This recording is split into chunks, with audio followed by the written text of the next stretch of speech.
तर मंदिरातून जाऊन आलोय, आता आपला वडापावचा मसाला तयार करायला घेऊ आणि आपल्या डायरेक्ट दुकानावर जाऊ आपण. तर चला, तर आता आपण आलो आपल्या दुकानावर. आता आपला सेटअप लावून घेऊया लवकरात लवकर, कारण की आपल्याला थोडासा उशीर झाला आज दिवस पहिलाच असल्यामुळं. तर चला.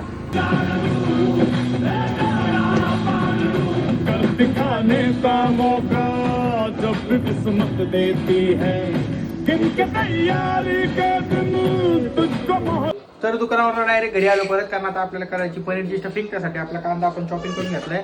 आता पनीर आणि आपले इन्ग्रेडियंट्स टाकून आपण पनीर मोमोची स्टफिंग तयार करू. आमच्या सीयू मॅडम बघा कशा मस्त दिसत होत्या, गॉगल घालून मस्तपैकी फोटो काढले तिने. तर म्हणले आज आपला दिवसभर थोडा थोडा असं मीटर चालूच आहे. आज काही शांतता नव्हती, थोडं असं मीटर चालू आहे. असं असतं बघा व्यवसायामध्ये, काही कंटिन्यू कस्टमर नसतात आणि कंटिन्यू शांतता पण नसती. हळूहळू करणंच होतं, एकत्रित काय होत नाही.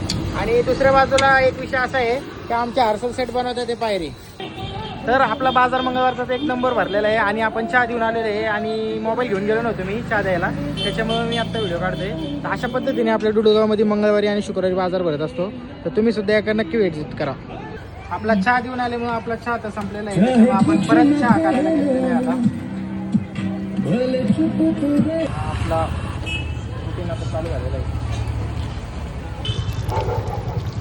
चला, आता आपला दुसरा राऊंड आहे चहाचा. आता दुसरा राऊंड मारून घेऊन आपला आजचा दिवस संपून टाकू, कारण की वडापावचा मसाला पण आता संपत आलाय. तर भेटूया आता उद्या.